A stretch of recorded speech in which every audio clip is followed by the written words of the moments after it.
எத்தனை சாமி வந்ததையா, இது எந்தெந்த சாமி தந்ததையா, எத்தனை பாட்ட சொன்னதையா, அத சுத்துற பூமி கண்டதையா,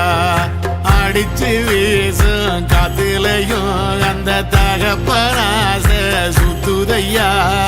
பிடிச்சு பூக்கும் விதையிலும் ஒரு வம்சத்து கதையே உள்ளதையா, 100 தலைமுறை சேர்ந்து செதுக்குன ஈர நலம் இது பாறையா, வாழும் வரையிலும் நீயும் விதைக்கிற கடமை இருக்கு கேளையா, கோடி விளக்காயேந்தி கிடந்த வீடும் இருண்டது ஏனையா, மாட விளக்கா நீயும் வரத்தான் வீடும் ஏங்கி நிக்குதையா.